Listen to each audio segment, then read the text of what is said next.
Sports fans, this is Robert with WTP Sports here live on this Thursday evening. We got a special guest with us here tonight, ready to do the 2026 Miami Hurricanes football preview with my man Justin Geiger. How you feeling this evening, Justin? Feeling phenomenal, man. Season approaching. I'm ready to go. Yeah, I'm glad you were able to make it tonight. We also got our man SEC Sean, who will be co-hosting with me tonight. I'm glad he could be in here with me as well. SEC Sean, how you feeling?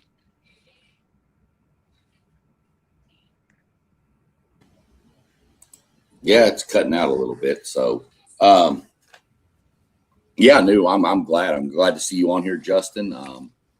It's always good to do the team previews with somebody from the team because I mean, we can sit here and talk about Miami all we want, and we kind of know, but to get an inside view from a fan of the team is what we want to bring to the viewers so that they can hear it from the inside.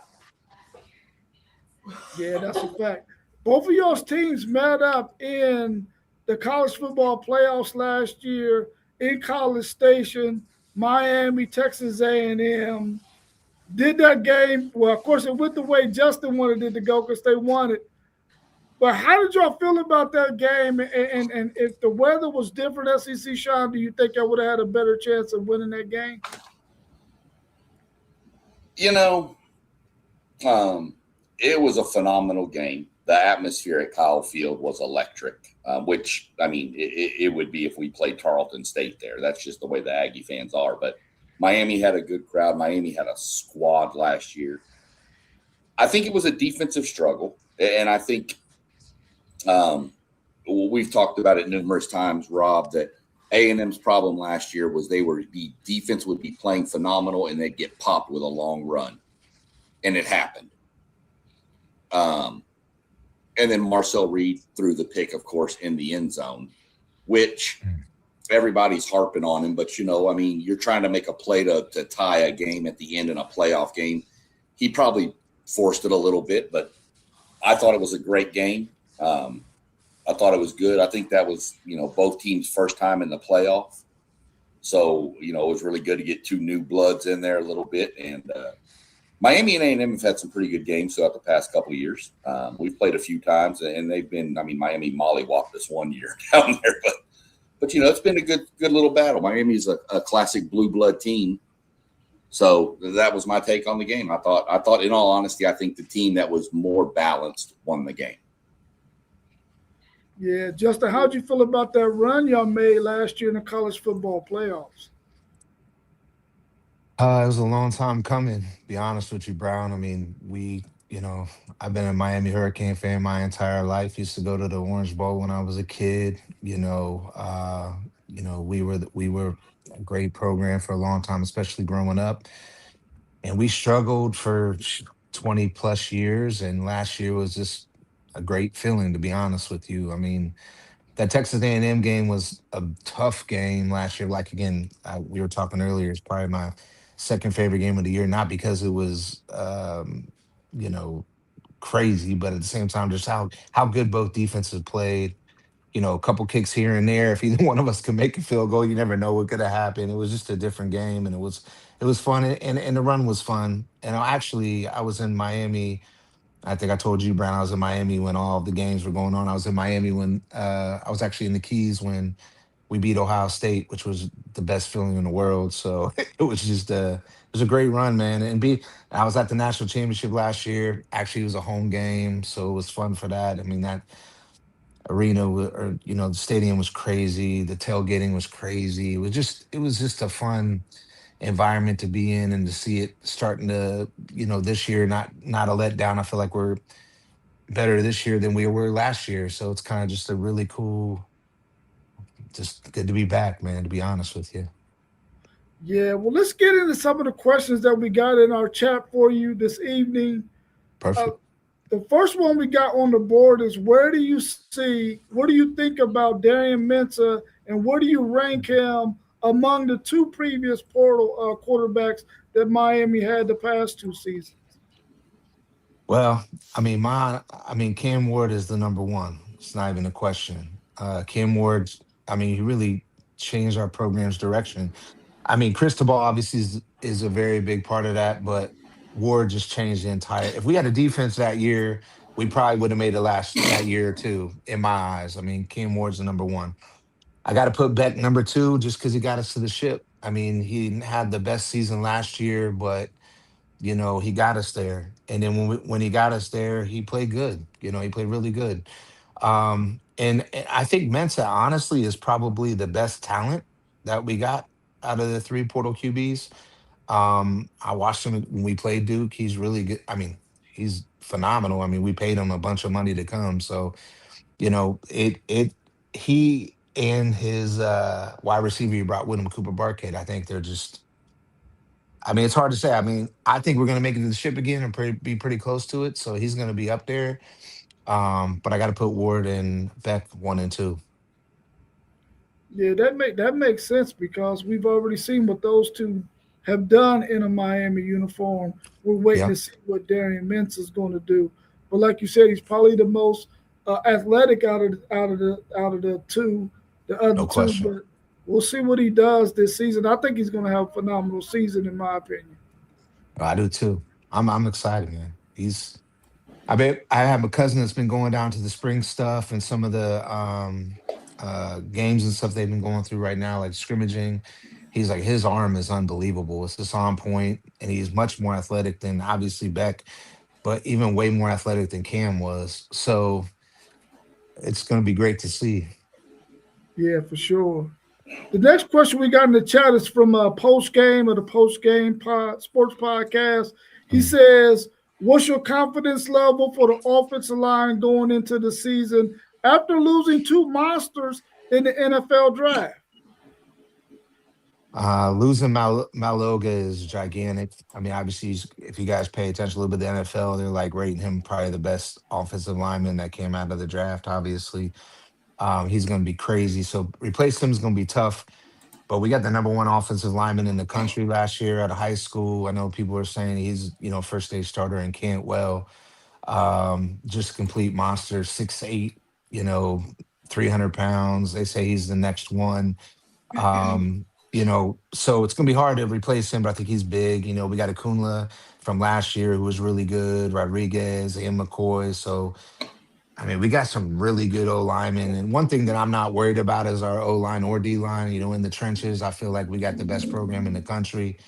I mean, obviously I'm a fan, but with the coaching staff, with a Jason Taylor and I mean, trenches were just really good. Like last year, before the season even started, I told you, Brown, I said, man, our trenches game is just, we're really good. So I think we're gonna have a drop off, a little bit of a drop off, but I don't think it's gonna be big enough to make a drastic change. And we got a mobile quarterback now, so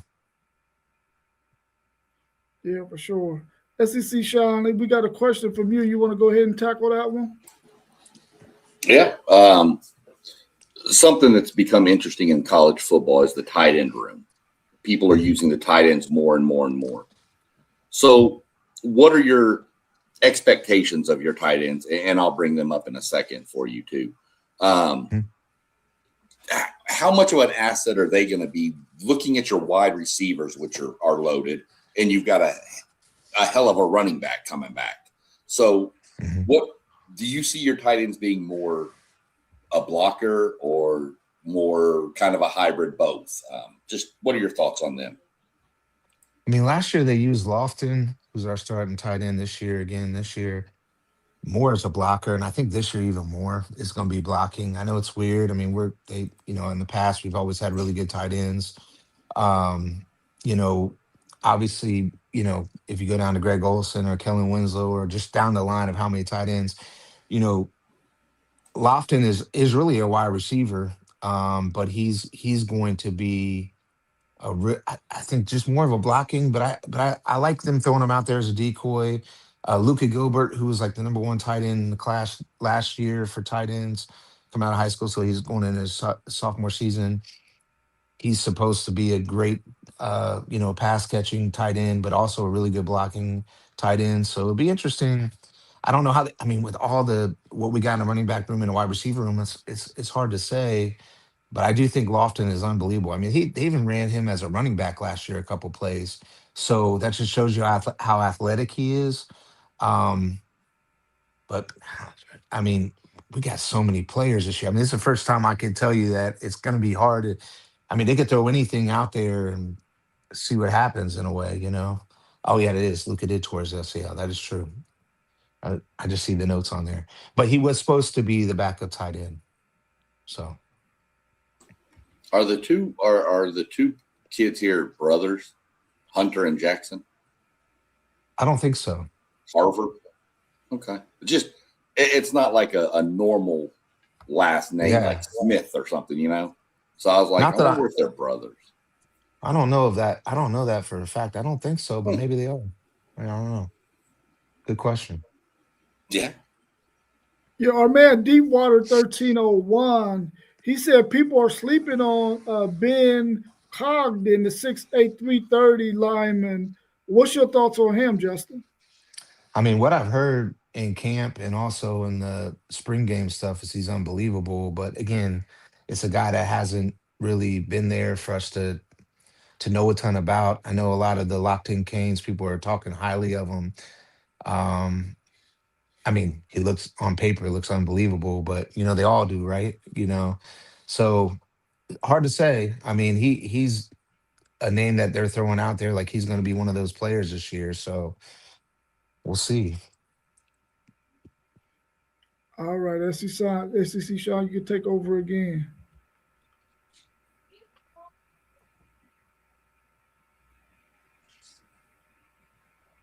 Are you on mute?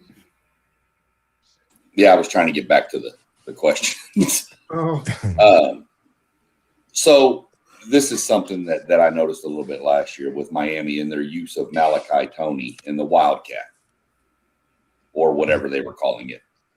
The kid's obviously phenomenally talented and athletic. But now you've got, again, we've mentioned some of the people coming in, Mensa and all that. Are you expecting Miami to still do that with Tony, or would you prefer him to be more just traditional, get outside, catch the ball, and make something happen? I mean, I want him to be traditional. I mean, I think besides Jeremiah Smith, he's the number 2 wide receiver in college football. Um, like, you answered it pretty much. I mean, Mensa's more mobile. I think they were kind of using Tony as that last year because Beck wasn't very mobile, and they were trying to throw the defense off guard by putting him out there and give him the opportunity to do something. He's just ultra talented, and I don't know if you've seen anything about him, but he's put on like 20 pounds of muscle, um, which to me was the biggest question for me as a fan. Him getting injured because of the way that he plays. I think that's they had him in the backfield a ton last year. I don't think that they'll do it as much this year, but I think they'll also try to throw something at the defense and throw them off guard a little bit. Maybe even put Mensa at a wide receiver role, or you never know. I mean, just kind of throw it around and see what happens. Which, if you're a defense, planning for us, it's gonna be hard to, if you see him in motion or if you see him in the backfield, what do you do? It's a great problem. It's a great thing to have for us. It's a problem for the defense, though. So I think he'll just be more of a wideout this year. He'll probably put him more on the outside, whereas before he's playing a lot in the slot. So we'll see what happens. But I'm super excited. I mean, that it's fun to have a guy like that on your team for sure. So Yeah, I know. 100%. Oh, go ahead, Rob. Sorry. No, you go ahead. No, you go ahead. I was just going to follow up because that was what he mentioned. One thing that was a big on my mind was him putting on some weight. I feel like he needed to put on some weight because, I mean, at that frame he was at, eventually those hits are going to take a toll on that body frame. So it was good to see him do that. And if you look at the little graphic up here, he probably has the highest quarterback rating in the history of anybody that's ever thrown 7 passes. yeah, he does 100%. And I mean, he throws a good ball, man. I Yeah. mean, you can't. I mean, it's so crazy. I watched a lot of the high school highlights when he was playing quarterback in the playoff games and stuff like that. Like, man, how is this little guy throwing that? I mean, he's just. I mean, athletically unbelievable. And if you just hear his his work ethic and what he does, it's just it's sweet. I just think with the wideouts that we got this year, they're gonna take a little bit off of him this year, which will be so much, good because he was getting doubled and tripled towards the tail end of the season, so it should be great. Yeah, I know when we did our top 10 wide receivers in college football, he came in at number two, right behind Jeremiah Jeremiah. Smith. But a lot of us felt like he was right there, like it was a 1A, 1B, really, in all of our opinion, because we felt like he's such a dynamic wide receiver. And I think he led the country as a freshman in receiving yards, I believe, or catches, one of them. It was catches and receiving yards. It was both. Yeah, yeah. Hmm. Yeah, yeah, he's unbelievable. Like I said, that wide receiver room, with Cooper Barkay coming over, Tony Moore, and they got Jacobs from South Carolina, who I mean, I watched a little bit about. I haven't really seen a bunch, but they say he's really good too. So it's going to be interesting. We got Upshaw as well. That transfer from West Virginia got kicked off the team last week. I don't know if you guys saw that or not, but so we even had more pieces, but I mean, I mean, it's a big best wide receiver room we've had in a while. So exciting. Yeah. Let's go on the defensive side for a minute. How do you feel about the linebacker room at Miami this year? We know what they did with those two ends that they had last year. What do you Mhm. think about this linebacker room? We're gonna miss Wesley Basant a lot this year, but we had two guys last year who I think will be seniors this year, Muhammad Torre and Chase Smith. Torre is going to have a breakout season. He was unbelievable last year in the minutes that he had and when he played. Um, I, I'm really looking. They're seniors. They're leaders. I don't think we fall off a lot, even though Besant was a Miami guy, through and through, and through the bad times and the good times. He played really good last year. But I'm telling you, Torrey and Smith are going to be really good. Yeah, our man Mossberg of Level Up Sports 10 wants to know how confident are you in the guys replacing Bain and Mesidor?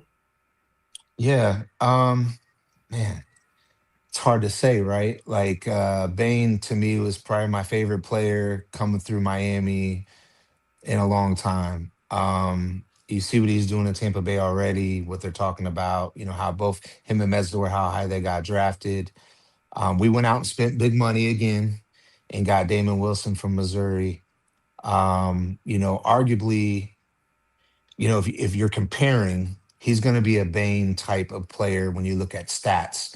He had, like 49 tackles and 12 and a half sacks, I think, something like that in his years, not just with Missouri, but when he was with Georgia. So with Georgia and Missouri, he had those numbers are unbelievable. I mean, those are Bane numbers. And Miami went out and bought and got him. I said bought him. I didn't mean to say it, but got him. And and I think he's going to be a good one. Now the key is, are you going to be able to replace Mesidor, right? And to me, Lightfoot, Scott, and Blount are going to be good. Now, are they going to be as good as Mesidor? I don't know. I think Lightfoot is probably the best out of those, and then Blount would be probably the next one there.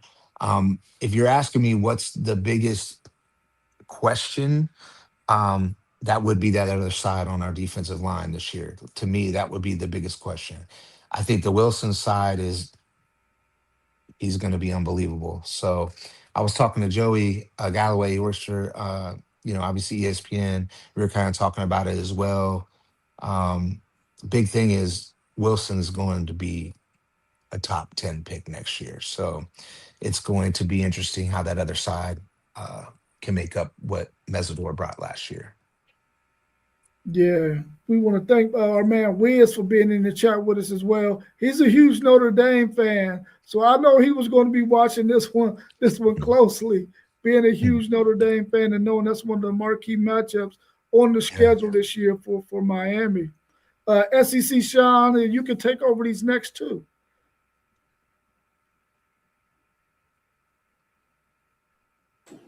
Let me unmute. Where was the next one? So we all know Fitzgerald, another. I mean, look, I'm going to come down and have to do some investigation because where you're getting these true freshmen that play like they've been in the systems for 4 years, I don't know. I've never seen it at any college football level that I can think of.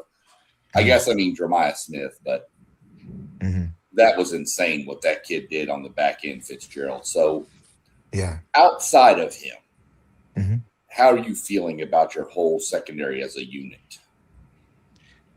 Just as good or better than last year. I mean, OJ Frederick, who started last year, unbelievable. Damari Brown, who was injured last year and only played half the season, was supposed to be our best DB, and now he's back this year. And then we got Xavier Lucas. I mean, all a lot of speed, all great players, all top ranked high school players coming in. So, and it's what they feed them in Dade County, SEC, Sean. I mean, it's Dade County.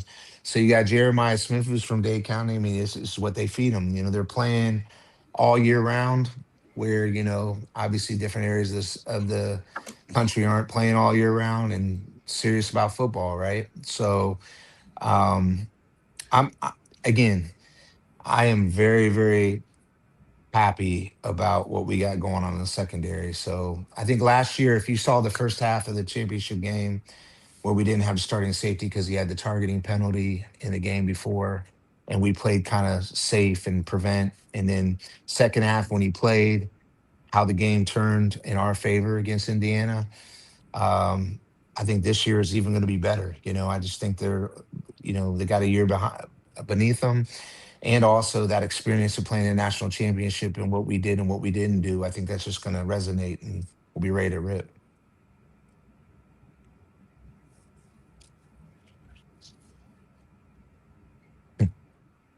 You got anything, Rob?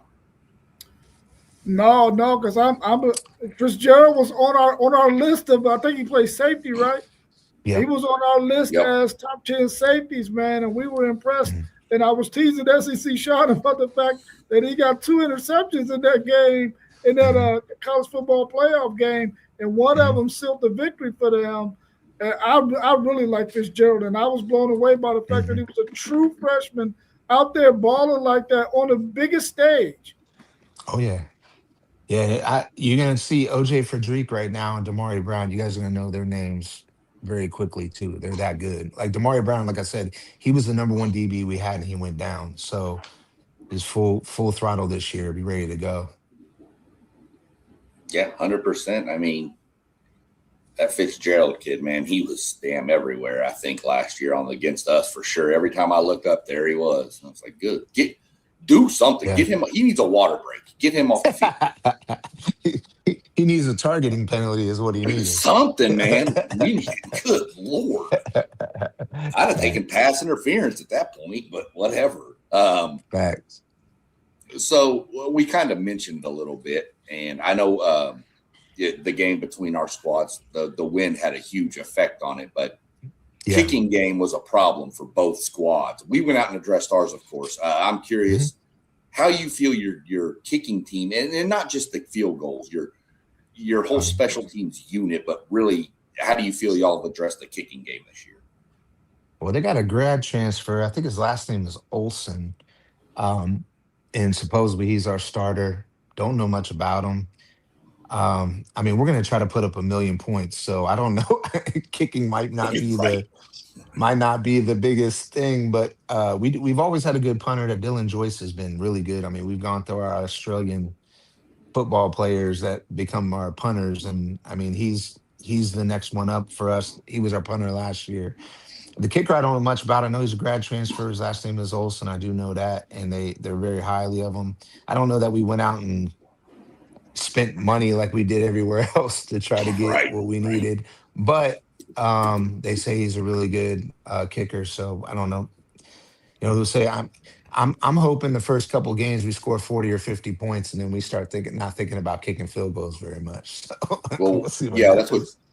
that's what you want to do is you want to like those first Right. couple of games score 50, and then Right. that's in the first half, knowing y'all. And then in the Right. second half, y'all just drive down to the 30 and start kicking field goals on first down. 100%. That's the Of plan. course, Well, that's probably going to piss off some players on the other team, but oh right. well. Yeah, right. 100%. Yeah, Justin, I know you said that beating Ohio State was the best game for you. And our man One Take Zaya is also a Ohio State fan, and he said he hopes that Ohio State gets an opportunity to get some get back this year. Do you think that will be a really good matchup between those two if they were to meet again in the college football playoffs? I do, and I think that's what you know that's what college football wants because that's one of those prime time games.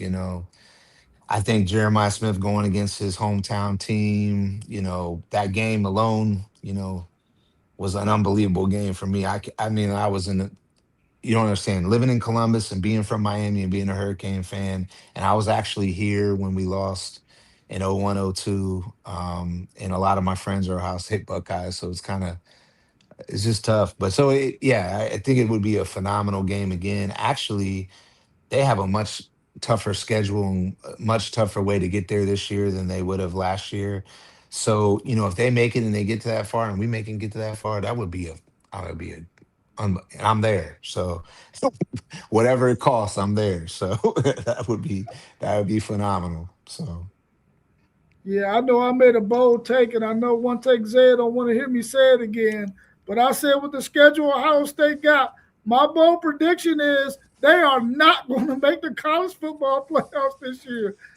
So I know when we do our Ohio State preview on Sunday, he's going to have something to say about that. yeah, Or when I come back to yeah. work, he's going to have something to say about it. I bet. I mean, they're gonna be their schedule's crazy. Like that's the best schedule they've had in a long time. Because I always say they make it far. I'm like, man, their schedule sucks. They're not playing anybody. But this year, if they make it, they deserve it for sure. Yeah, that's true. That's true. Especially playing your Texas. So I hope we can get that win, man. yeah. Hey, I'm rooting for you, buddy. I just like I'm rooting for Miami. Besides quarterback, do you have any depth concerns at any positions offensively and defensively on your team this year? I'd probably say quarterback. I don't know that, you know, we've been going in the transfer portal every year for quarterbacks, and we haven't really been developing any, young quarterback talent. We do have a guy that'll be coming in next year. That's supposed to be, unbelievable, but we don't have a backup quarterback. So, if Mensa would get hurt, knock on wood, I'd be really worried about that. Every other position, I don't see a situation where, I'm worried about it. I mean, our running back room, people aren't really talking about, but I feel like we got the best running back room in the country. What we have there in that depth, O line, always going to have depth, D line, secondary, but the quarterback, we don't this year. And I'm kind of worried about that. So, He said it feels right for y'all to meet in the Natty. man, Okay. that would be unbelievable, man. Oh my gosh. You wouldn't even going to Natty again would, I got a shirt that has our national championships on it. And the last one is a flag. Have you guys seen that shirt before? Where they I threw have the not. flag for Ohio State to win the national championship. So I would like to have the next one be the flag and then another ring next to it. That would be pretty sweet. So Yeah. Our man post game of the post game sports podcast wants to know what's your floor and ceiling for wins and losses for Miami this year. And the last 2 years you've been so close to being spot on. You're spot on the first yeah. year. Last year you was off by one game. This year Mhm. we want to hear what you got because we feel like you know what you're talking about. What's your thoughts on them this year in terms of wins, losses, floor, ceiling?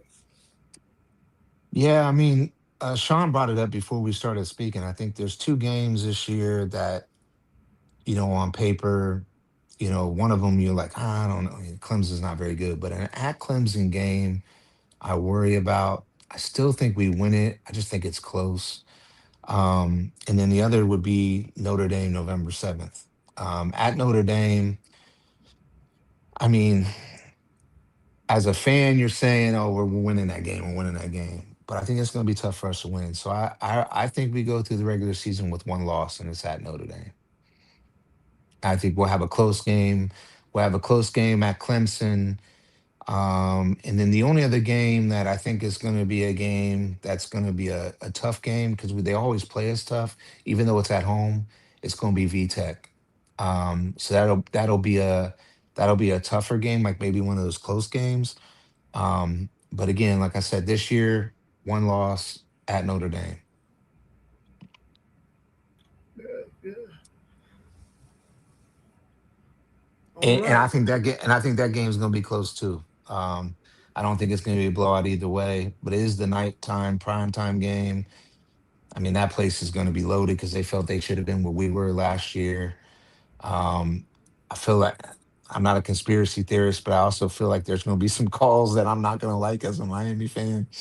So that's going to be a tough thing to be, and I'm going to be there. So, and you might see me get escorted out if it gets too crazy. So you might see me on TV getting a little loud and a little worked up. But yeah, Well, no, at Notre Dame. the good thing, Justin, is you're friends with Robert up here. Yes, sir. So if you go back, he can teach y'all what to do. When you get a call that doesn't go for you, just throw all your water bottles on the field and the ref will change the call and reverse it. Ah,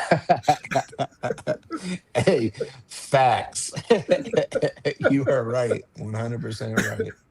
Oh man, that would be sweet though. Yeah. These next two are for you, SEC, or on you, SEC, Sean. Yeah. The next question I had coming was they haven't done it yet. Is I this the know. year Miami gets the ACC? Is this the year Yes. they bring that ACC trophy back? You really, in Yeah. my mind, have three contenders. In my Mhm. mind, you really have three: Miami, Louisville, SMU. Some of you. Yeah. Yeah. But is this year Was Miami gets it done? Yeah, I think it is. I mean, we don't play Louisville or SMU this year, which is very weird because we always play Louisville and they always play us tough.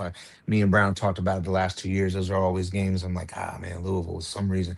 And last year, well, the year before last, I was at Louisville when Cam Ward brought us back, and it was a close game. So yeah, no, we don't play Louisville or SMU this year. So I think this is the year, man. I mean, and we haven't yet, like you said, which is crazy because every year I feel like we have a chance to win the ACC, and ACC has like a sneaky team win. Like last year, Duke wins. Like what the hell? Like, but the way it's all set up is strange. But I think this year is the year with this. The schedule kind of aligns, and we got talent to the game that I'm thinking or that we're going to lose at Notre Dame isn't a conference game. So, that's going to be one of those opportunities for us to do it in the ACC. And I see Isaiah asked, do you think Pitt Clemson could be sneaky games? For sure, Clemson's going to be a sneaky game. The thing about Pitt, to me, is Pitt's at home.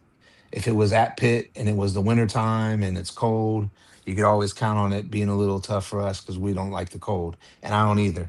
So it's one of those situations. It being at home, I don't think it's going to be a game. So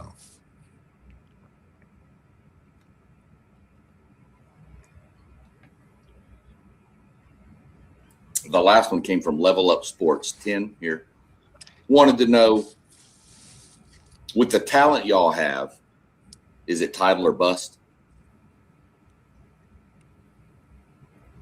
I think any college program that's going to the extents that we're going to get these players here, as Texas A&M is doing, as Texas is doing, as Ohio State is doing, how Oregon is doing. Your top 6, 7, 8 teams. We're going after it. I think it is Tyler or bust year for us. I mean, I like as a fan, as a fan, you'd like to give the coaching staff another year, right? I mean, because you're talking about recruiting, you're talking about playing a lot of freshmen, you're talking about homegrown talent, which you have in Miami, where you may not have in other states. You're talking about homegrown kids. You want to give them another year or so, that type of thing. But because of what happened last year, it is title or bust. I really, really do think it's title or bust. I think Cristobal taking on his extension this year. I don't know if you guys saw that he signed for another, I think it's 5 or 7 years, which he deserved it, but you generally don't see that in college football anymore, and him doing that means we're going after it. You got another year of Tony, and I don't, you can't waste it, and this is Mensa's last year, and then you're going essentially next year, you're going to a young quarterback unless you get in the transfer portal again. So again, it's it's championship or bust. I was really mad about us being preseason number 7. I thought that was unbelievable to me. But I also think that lights a fire in the coaching staff and the players saying, look, you guys, we made a championship last year. They say it was we shouldn't have been there. So what are we gonna do this year to show? We gotta win it. So Yeah, what do you think about Isaiah's question? One take Isaiah's question right there. I think the ACC smartly pushed their best team to the front as far as scheduling, and they hope another team will emerge as a clear-cut contender. What do you think about that comment? so are they saying that they pushed us as the top team? Because to me, even though Notre Dame's not in the ACC, they're considered an ACC team. So to me, that's the clear cut who they want there, right? Even though they're not really an ACC team, but they are. They play our schedule, they play our teams, that type of thing. Yes, I think they think we're the one, right? So but I also feel like 1B is Notre Dame, right? They're saying Florida State's not going to be nothing this year. Clemson's not going to be nothing. Even Louisville and SMU, are they pushing them? No. So yeah, I think they're saying we're the favorite. And I'm happy for that. I mean, from a fan's perspective, we are the favorite and we're going to go there. We're going to get there. But Yeah, you mentioned Mario Cristobal's contract extension, and we were talking in our chat a little bit earlier about Brent Venables getting another extension. What's your thoughts on coaches getting these extensions? Especially, I understand Mario Cristobal getting one because I think he deserves one. But what about Brent Venables? Do you think he deserved to get a contract extension? I know they made the college football playoffs last year, but do you think that Oklahoma is going to be one of those competitive teams that will allow their coach to be getting a contract extension? well, I think it's the name, right?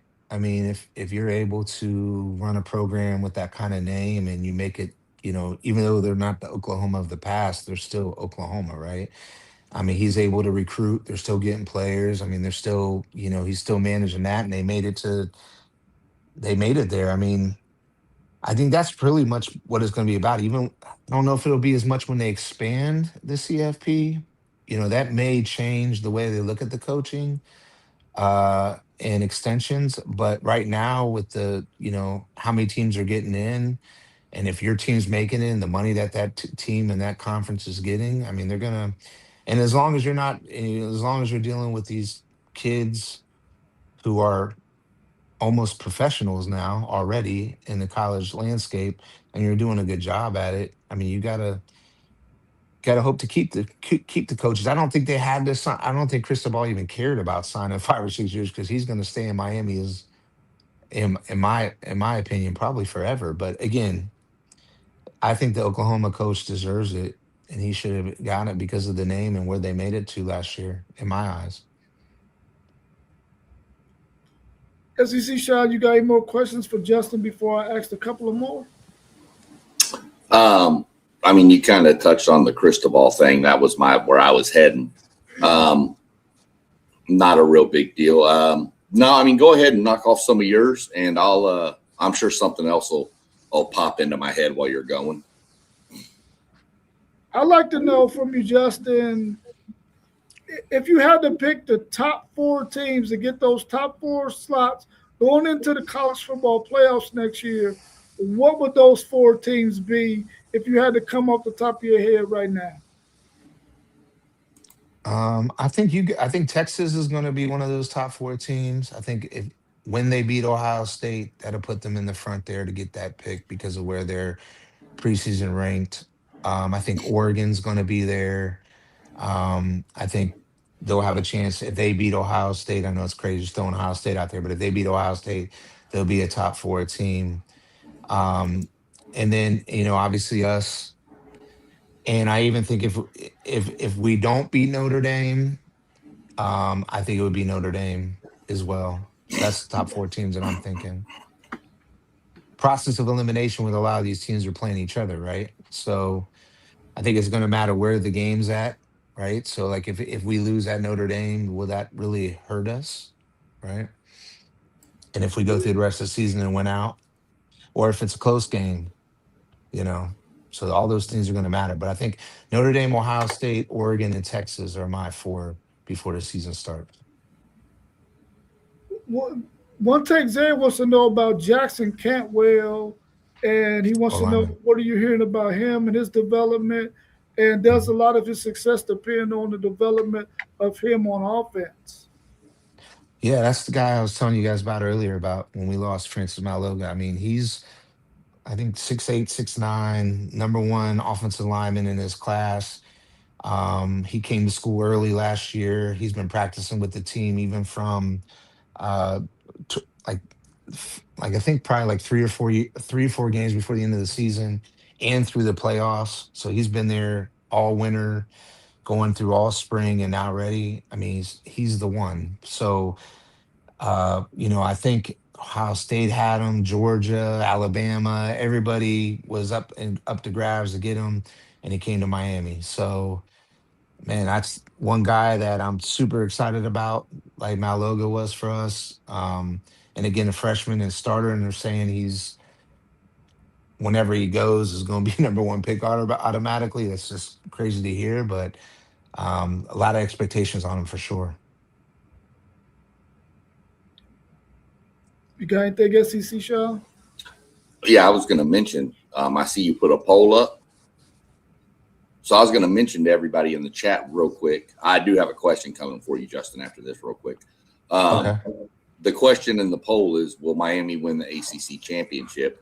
All you have to simply do is in the comment section, just type number 1 for yes or number 2 for no, and it'll automatically tabulate it. So, if you want to fill in there, right now it's a runaway. Okay. But my question for you would go back to Cristobal, Okay. and I want to touch base on. There was always the stigma around him of he's going to drop a game or two he shouldn't. Mhm. So I want to remove Clemson and Notre Dame from this. What is the game or games that if he were going to do it, would drop that game that nobody saw coming? Yeah. Virginia Tech, and possibly Duke, because you got to look at, our old coach is the coach there now. It's funny. I saw him. I saw him. He has a place in the Keys near us, right? So I saw him on his boat, and we stopped and talked, and I started talking crap to him a little bit. Obviously, his dad was the mayor of Miami, Manny Diaz. He's ignited. He's mad that they lost Mensa and Barkate. They had him. He had re-signed to go back there, and then Miami came and got from him. So they're going to have a lot of added, anger and frustration and readiness to come after us. Even though it's at home, that'll be a tough game, and I could see that would be one that, like you said, I don't fully put it on Cristobal, but there could be some calls or some things that you're like, oh man, why did we do that? In any college game. But Virginia Tech as well, with them having Franklin as as their coach now from Penn State, they're going to be motivated to get a big win. I don't know that they'll have too many wins, but I think they'll be ready for us. And again, it's at home, so you're saying, okay, these are automatic wins. That'll be tough because Virginia Tech's going to play good. They're going to have a good special teams as they always do. Franklin's going to have them humming. So I think those two games would be the ones like, oh man. these are must, if you're betting on them, you're betting for Miami, but you just never know. Our man Post Yeah. Game popped in with a question real quick. Were you going there, Rob, or were you going with it one of your own? Now you go ahead and ask that question from post game. I'm gonna answer this phone real quick. All right. So Post Game had a two-part question. We kind of touched on part of it earlier, but this is a little different. What kind of Mhm. workload do you see Cooper Barkate having? And do you think this is going to take away from Tony's workload with Barkate's addition? And he also wanted to chime in before you answer real quick that he thinks Miami has the best starting receivers in the country. Do you agree with that? Well, as a fan, 100%. I'd like to say, I think Tony's better than Jeremiah Smith, but that's kind of my homerism a little bit. I think Jeremiah Smith's stronger and bigger, obviously a wide out. But I do feel like with Barkate, him, I think, them getting the kid from South Carolina, Jacobs from South Carolina, also Josh Moore and Upshaw. I think we have the best wide receiver, um, you know, class there is right now. To the Tony question, I think it's actually going to benefit Tony to have Barkate on the field. Barkate's more of a possession receiver from what I've seen. Obviously, Mensa's going to have a lot of um, he's going to feel good about throwing him the ball, right? But I think that'll also give Tony the option to really get loose this year. Beck had a good arm. Obviously, you're seeing it with the Cardinals now, but they're saying Mensa's arm is much much better and a little more precise. So I feel like Tony's going to just get a lot of better options. I think he made a lot of he made a lot of catches just because he was him, right? Whereas this year with a better wide receiver room, he's going to have more of the field. He's going to have more options. He's going to be more open. Going back to your very first question about the tight end position, even throwing Lofton the ball more, or even running the ball with Flesher, Brown, Pringle, Jordan Lyle, if all those different guys that we have in the running back room.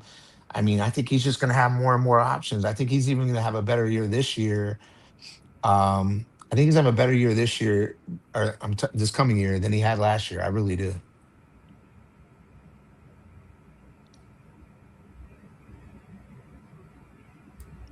Yeah. I mean, you can't deny the chemistry between Mensa and Barkate. You can't Mhm. deny it. All right. And knowing where he's going to be where he's supposed to be. And then you've got Tony as the wild card who could take the option route and just extend it or cut it across or take a 3-yard hitch and take it to the house. So, Yeah. Yeah. and Miami's offense is going to be dynamic to watch. I agree 100%. It's going to be fun to watch, which is, before years past, you're like hoping Ward can throw the ball to Streppel every play, right? Right. Even last year, we had two good wide receivers with Tony and now this year we have four. So it's like the more and more the better. He's gonna have it more open, but I do think he's gonna have a much better year this year. Yeah, let me ask you this, and this is not about your Miami Hurricanes, but what's your thoughts on the NCAA approving the 5 years to play? No more red shirts. You just got a straight up 5 years, and they got an age restriction on it as well. What do you think about that rule? I actually like it. I think getting something a foundation and the kids knowing exactly when they're done, how many years they have, and when they turn a certain age, this is when it's done. I think it's so much better than what's been going on lately. Even watching what went on with the quarterback for Ole Miss, and asking for extra years and going back. I mean, that's just a lot for the program. That's a lot on the kid. I actually think I really do think that it's a good thing for college football and the programs. Now we all know that Miami has had some huge defensive lines in the past. One Take Zay wants to know all-time D lines Mm, in Miami history. Where do you rank last year's defensive line in comparison to all those other great ones? man, God, that's a great question. I gotta go with, oh man, the the D line that we had with Warren Sapp, um, Jonathan Vilma, man, it's like Calais Campbell. Man, I mean, I that would have to be one. I think last year is two. I mean, you're gonna see what a lot of times when we talk about college football lines, we think about their NFL careers, right? So it's hard to go back and think about those guys. You When I'm saying those names, you're thinking about their NFL careers, right? But I mean, if you look at the dominance that Miami had during those years, it's got to be that that team for those 2 or 3 years, just unbelievable. But I would put last year's number two. Um, it was, Bain, if he wasn't injured the couple of years beforehand, I mean, he would probably go down as one of the best defensive linemen to ever come through Miami. And that's a lot of shoes to fill, but he got injured, right?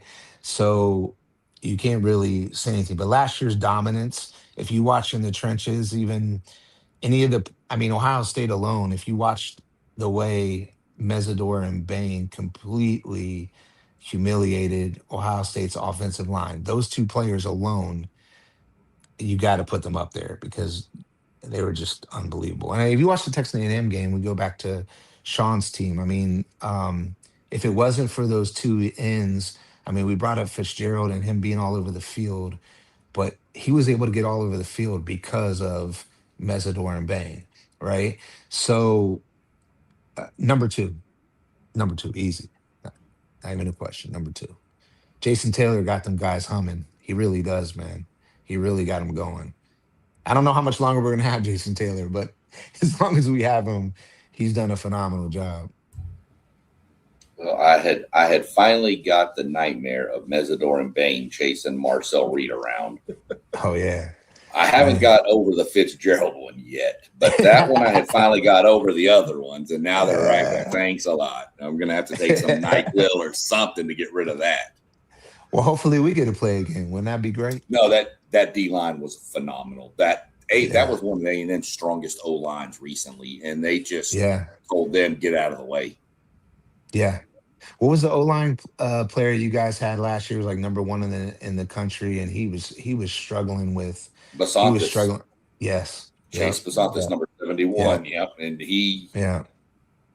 and he had faced SEC edge rushers. That just tells Yeah. you the level. And I'm not making this an SEC anything debate. I'm just saying No. SEC has edge rushers, and Right. he had faced them and held his own all year until then. And that tells you he might have struggled a little bit against Colin Simmons too, but that's a whole different animal too. That just Yeah. tells you the level that those guys were at. Right. Did you guys play Wilson last year with Missouri? Yes. He didn't do much against us. Okay. We kind of throttled Missouri, but I think I'm going to be fair here and give Missouri some credit. They were playing with their first. That was their freshman's first start. Got thrown to A&M, Got it. and we had a pretty good defense last year, so we kind of shut them down, and that defense was on the field a lot. He showed some flashes, but he was nothing I was super excited over of what he had done against A&M, but he had done good against some other squads. I'll tell you that much. I mean, 9 sacks in an SEC is pretty good, Yeah. So Yeah. I think y'all are going to be extremely happy with him. He's athletic. I'll tell you that much. He's pretty athletic. Yeah. I've seen some pictures of him. He's got like a 10-pack. So Yeah. he looks Yeah. he looks the part for sure. I was like, damn, he got like a 10-pack. It's crazy. So Yeah. He had a 12-pack, but Eli stole 2 of them. right. Got it. Got it. Got it. We're trying not to keep you past an hour, but the Nah, man, chat you're loves good. you so much. Good, man. And You're they've good, got bro. more questions for you. So our Good, man man. post game of the post game sports podcast. Does Justin think the interior of Scott and Moulton will be what Bain and Mesidor was on the edge last year but from the inside.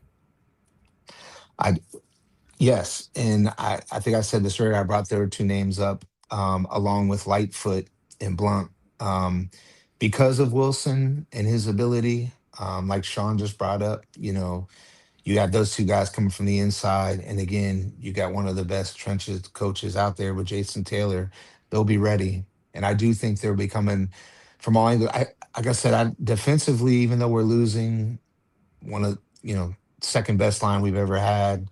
Um, Defensive line we ever had, the ones that we have and the experience that they have now after playing in last year and in the playoffs and who they played, given the Texas A&M such a great offensive line and Ohio State and then Indiana playing with all their 30-year-old guys on the offensive line, now we'll be completely ready. And I really do think that they're going to put pressure on everybody.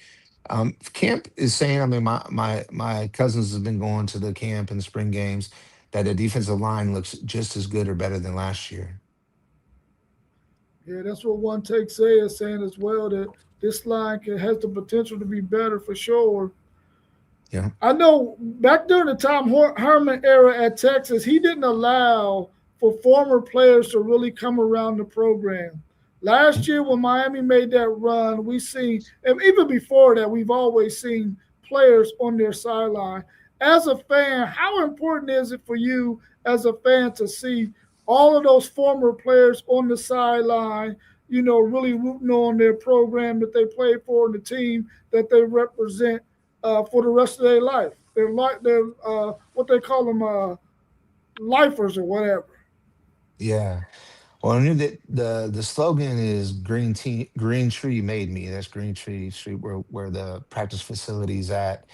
I love it. Man, I'm telling you, going to the games in Miami is probably similar to the way you guys feel about going to Texas or a Texas A&M game, or for when Ohio State play, Ohio State guys go to Ohio State games. I mean, it's a great feeling. I think for Miami, you know, the way the media portrays Miami in general, obviously Michael Irvin, they show every single game all game long and how locked in he is. They show Ed Reed with a gigantic hat or, on the field or on the, whatever. You see The Rock show up to games or whoever it is. I just think it brings so much more aura to the team. I also feel like it really gives motivation and confidence to the players. So when you have those kind of players, and arguably the best players that ever played the game, not just for Miami, but in general. I mean, you got Ed Reed is probably the best safety to ever play the game. Michael Irvin's probably one of the top 10 wide receivers ever to play the game. You got, Andre Johnson and all these people up and down the sidelines and talking to the players during the game. I just think, again, there's a lot to be said about those guys coming in and trying to like get TV time or try to be the focus of the team. But I don't see that at Miami, other than Michael Irvin, maybe. Um, but his love for the Miami in general is just unbelievable. I don't know if you guys saw. Um, I don't know if you guys saw. He bought the RV for one of our players' moms, because Mark Fletcher's mom, because she's scared to fly. I don't know if you guys saw that, but he went out and bought an RV for her so she could, drive around the United States and go to games. I mean, I know that sounds trivial because he's got a lot of money or whatever, not a big deal, but that just shows you, if a player that was in 1980s, early 90s, coming back to the program and buying stuff for the players, even though they don't need it, they don't need the money anymore, but just the thought of it just shows you what kind of family you got. I'm telling you, just being near the sidelines at the games that I've been to, it's just a great feeling. Just the families and the players, and just I sat next to Cam Ward's parents in Louisville, right next to him, and everybody was just. I mean, this is a great environment, man, and I think it's great. Well, I did some research while you were talking, and last year, Michael Irvin was only beat by one person for number of times being shown on a stupid football game, and that was Taylor Swift.